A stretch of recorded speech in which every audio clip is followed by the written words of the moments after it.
Hello everybody, welcome to our first haul out with Linda Lou. She is a 1965 Tollycraft 27 Voyager. We got her in September of 2024. The couple before us took very good care of her and did a lot of work getting her back into shape. To my knowledge, we are the fifth owners, and overall everyone has done pretty well taking care of her and adding their own little touch to her. I'll be doing a walkthrough video in the near future, so keep an eye out for that to get an in-depth look at everything she has to offer. Time for us to start making our way to the boatyard. I'm there in the blue shirt, and I have my father-in-law joining me in the cockpit. He is the drone operator for this video. In this video, we will be showing you the process of getting hauled out, and then we will be doing some work, including bottom paint, exhaust work, and buffing the hull. This is my wife and I's first boat, so we are still learning the tricks to operating and owning a boat. But we couldn't be happier with the journey so far. We have been fortunate enough to have a great community of boaters around us that have helped a lot in those early days. This haul out was done in early spring of 2025, and we will be doing more work that I will tell you about shortly in prep for the 2026 season that you won't want to miss. As we make our way out of the marina, there is a fair bit of traffic in the canal, but thankfully we only have a short trip to get to the boatyard. Slow and steady is how I'm going about it. I'm in no rush. While we make our way, I want to share with you some of the upcoming projects we have with Linda Lou in future videos. The headliner in the cockpit is unfinished, and that will be our next project we take on.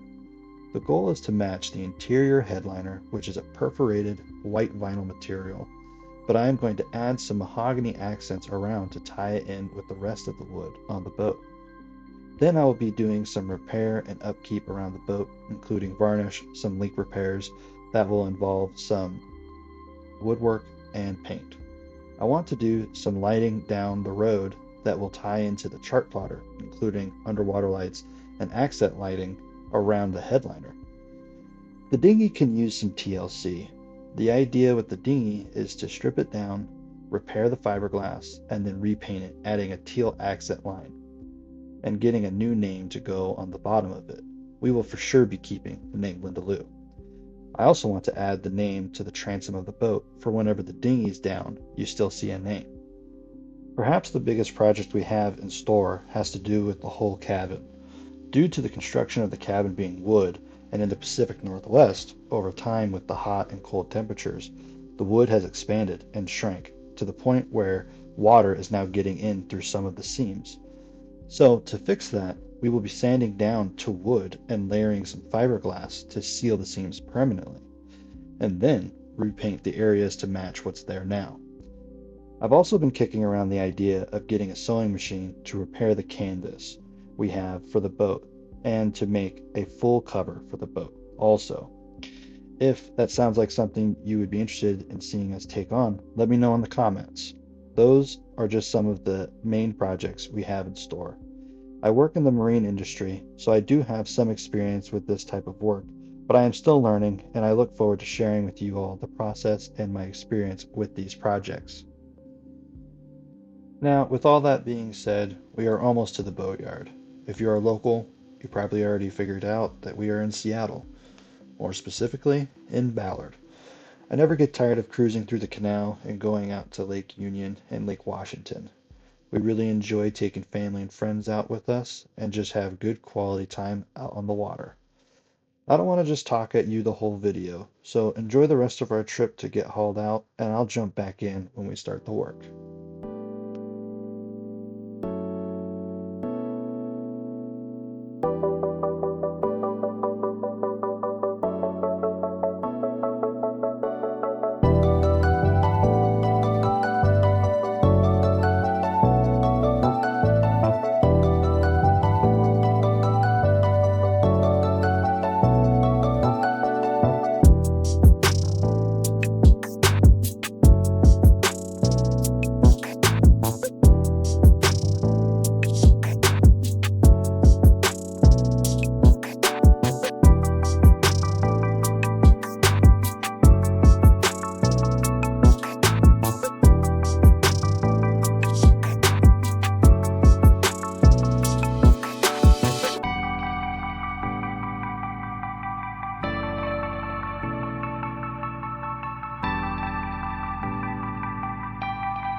It's a crazy feeling seeing your baby hanging in the air like that. Here we are. Now the work begins. Starting off, we painted the bottom. I do want to make note that I work in this boatyard, and that's why I was able to do my own bottom work. My wife, in-laws, and I were able to do all this work in a weekend. Started off with masking, then we sanded the bottom. The paint wasn't too bad, so we just hit it with a decent sand with 80 grit, and then we did 2 coats with the fresh paint. Here's what it looks like after the 2 coats. You see the masking tape is still there, but the paint looks really good. Now here you'll see without the masking tape. See how clean that line is? This is why it's so worth it taking your time at the beginning to make sure your tape lines are really clean. We replaced our zincs, but we didn't do another coat of prop speed. Now we start work on the exhaust. We had stubby 45s on the ends. We noticed at slow speeds the exhaust would actually roll up the dinghy and into the cockpit. So to fix this, we extended our exhaust out past the end of the swim step where the dinghy attaches. Plus, utilizing the flexible couplings, we should prevent any damage to the longer exhaust pipe. Time for buffing the hull. It's hard to tell in the picture, but in person you could see the water residue on the hull, especially from trips out in the Sound. For anyone not familiar, in Seattle, there is freshwater and saltwater, and the residue from saltwater is very obvious. With doing the bottom paint, it only made sense to buff the hull and get Linda Lou looking as clean as possible. So we masked the fresh bottom paint off with the purple detail tape to prevent the buffing smearing the bottom paint. This was my first time buffing ever. The most critical point when buffing is to make sure you don't sit in one spot for too long. If you do, worst case, you'll burn through the paint. Best case, you'll just discolor it. Nonetheless, caution is necessary. So I made sure that I didn't stop in one spot for too long and just took it easy. Buffing a section, then pausing and wiping it down to make sure I got that section complete. Then moved on to the next section. It definitely helped on the second half of the boat having some helping hands come behind me to do the wiping. My arms were pretty shot once I started the second half.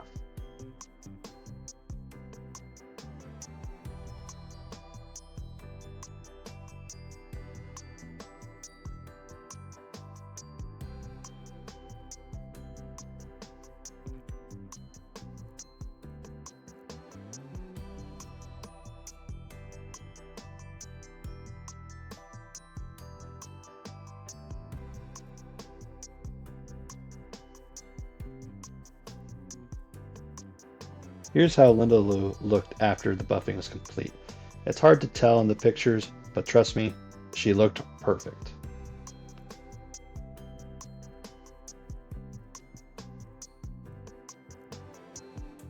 Now that all the work is complete, let's take a look around Linda Lou. Like I said earlier, we were able to do all of this work in a weekend, and not even doing long days. We were able to get the boat masked and sanded Friday afternoon. Then Saturday, being our longest day, we did both coats of bottom paint and did the exhaust work. Sunday was buffing and then cleaning up and putting together any last bits here and there. This being our first haul out, I am very pleased with how it went. It was a lot of fun to do this together with my wife and in-laws. I'm not saying that working on a boat is good bonding time, but for us, in this case, I think it was. We made a lot of good memories together. There were more projects that I wanted to do during this haul out, but we decided to not do them in order to save our peace of mind and save a little bit of money, especially because at this time we were still within our first year of ownership. We also knew there was a chance that once Linda Lou came out of the water, there might have been some unforeseen issues come up that would have needed immediate attention. Thankfully, that wasn't the case. The work that we did do, in my opinion, went quite well. There was one thing that I would do different next time, and that is lay down some cardboard or plastic over the swim step before buffing the transom. I had some splatter from the rubbing compound get on the swim step. I will probably just take some Scotch-Brite to that next haul out to resolve that. Other than that, I was very happy with how the work went, and we didn't really hit any snags. I will do better in future videos getting more video of the work being done so that you all can see it for yourself. I don't intend on every video being voiced over, I learn better from seeing and doing. So if you're anything like me, I bet you'd like to see more of the process in video. However, this was our first haul out and our first video, so there's definitely some lessons being learned, and I will get better in time. If you have questions about anything we did in the video, please put them in the comments, and I'll do my best to respond. I will have more Linda Lou videos coming out and videos of other projects and adventures, so stay tuned. If there are specific projects, especially related to boats, that you would like to see me tackle, or at the very least talk about, also throw those in the comments, and I'll see what I can do. If any of the upcoming projects I mentioned earlier in the video sound interesting, let me know, and I'll make those more of a priority so you can see them sooner. At the end of the day, I want to share my learning experience with you so that we can learn together. I have been in the marine industry for almost 4 years now, and I specialize in electrical and installs. But I'm always looking to expand my knowledge and learn new skills, which makes me very excited to keep upgrading and maintaining Linda Lou. I look forward to sharing with you our upcoming adventures and projects here at Expedition Northwest. I hope you enjoyed the video. Please hit that thumbs up and subscribe.